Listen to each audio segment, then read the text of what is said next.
జగన్మోహన్ రెడ్డి గారితో నాకున్న సాన్నిహిత్యం తెలంగాణ ప్రజలందరికీ తెలుసు.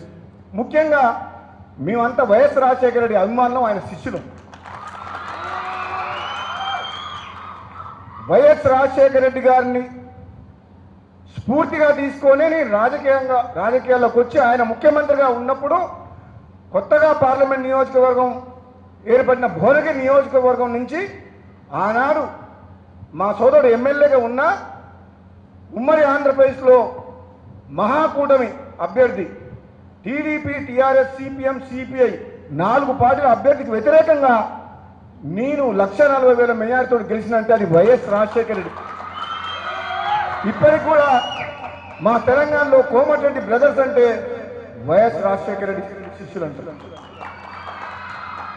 మా గ్రామంలో నేను పుట్టిన బ్రాహ్మణ వెల్లెంల గ్రామంలో నాగట్పల్లి మండలం నల్గొండ జిల్లా బ్రాహ్మణ వెల్లెంల గ్రామంలో రాజశేఖర రెడ్డి అకాల మరణంతో రాష్ట్ర ప్రజలు అందరం ఏడ్చినాం. ఒక కుటుంబ సభ్యునం కోల్పోయిందని చెప్పి వైఎస్ రాజశేఖర రెడ్డి చనిపోతే నాకు తెలిసి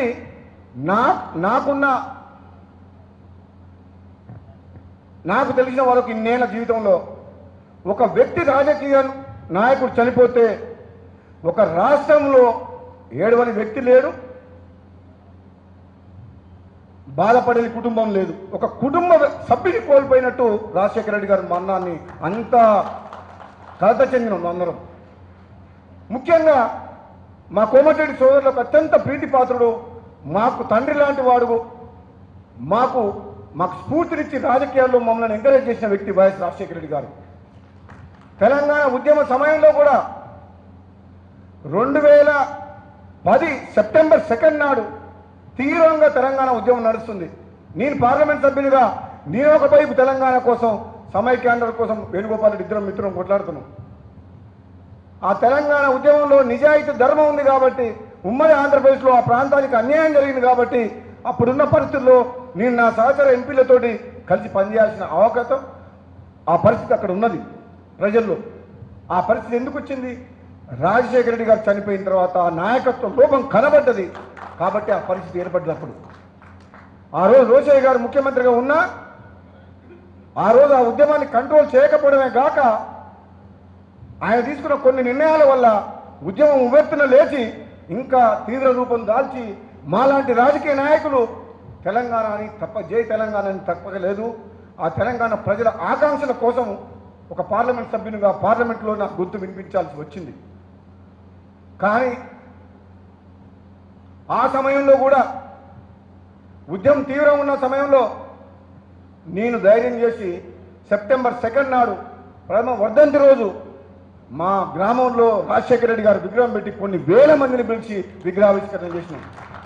ఈ రోజు కూడా రాష్ట్రాలు వేరైనా, ప్రాంతాలు వేరైనా అన్నదమ్ముల్లాగా తెలుగు వాళ్ళందరం కలిసి ఉండాలి, మన సోదర భావం ఎప్పుడు కూడా కలిసిమెలిసి ఉండాలి అన్న ఒక లక్ష్యంతో అందులో వైఎస్ రాజశేఖర రెడ్డి అభిమానిగా మేమెప్పుడు కూడా ఈ ప్రాంతంలో ఉన్న ఆయన అభిమానులకు, ముఖ్యంగా మా సోదరుడు వేణుగోపాల్ రెడ్డి, అప్పిరెడ్డి గారు కూడా అదే పార్టీలో ఉన్నారు, వీళ్ళందరూ కూడా ప్రేమతో పిలిచినందుకు ఇంత దూరం రావాల్సి వచ్చింది. రాజకీయ వేదిక కాదు, రాజకీయ ప్రసంగం చేయట్లేదు, కానీ ఒక గొప్ప నాయకుడి గురించి 4 మంచి మాటలు చెప్తున్నాను. ఆయన పెట్టిన ఆరోగ్యశ్రీ కానీ, ఆయన పెట్టిన ఫీజు రియంబర్స్మెంట్ కానీ, ఆయన చేసిన ఉచిత కరెంటు కానీ, అటువంటి పథకాలు ఒక మానవత్వంతో, ఒక రాజకీయ నాయకుడుగా, రాజకీయ కోణంలో ఆలోచించలేదు, మానవత్వం ఉన్న నాయకుడుగా పేదల కష్టాలైన పాదయాత్రలు చూసి ఒక గొప్ప పథకాలన్నీ పేద ప్రజలకు తీసుకొచ్చిన వ్యక్తి వైఎస్ రాజశేఖర రెడ్డి గారు. అందుకనే ఇక్కడికి ఈ నేల మీద అడుగు పెడుతుండే ఆయనే గుర్తొస్తుంది. అందుకనే మా తెలంగాణ ప్రజలందరూ కూడా జగన్మోహన్ రెడ్డి దగ్గరికి పోతుందంటుంది. కాదు బాబు పోవట్లేదు, మా మిత్రులు ప్రైవేట్ ప్రోగ్రాం పోతున్నా అని నమ్మట్లేదు. అందుకనే ప్రత్యేకంగా మీడియా సమావేశం పెట్టి నేను జగన్మోహన్ రెడ్డి గారు కాదు పోవట్లేదు, నేను ఈ కార్యక్రమానికి పోతున్నా అని చెప్పి ఖండించిన తర్వాతనే టీవీలలో వచ్చింది ఇప్పుడు. కాబట్టి మీరందరూ ఇంత మంచి కార్యక్రమాన్ని పిలిచినందుకు, ముఖ్యంగా ఇంత ఓపికగా బాలికలందరూ ఇంతసేపు ఈ కార్యక్రమాన్ని సక్సెస్ చేసినందుకు మీ అందరూ కూడా ధన్యవాదాలు తెలియజేసుకుంటూ సెలవు తీసుకుంటున్నాను. Thank you.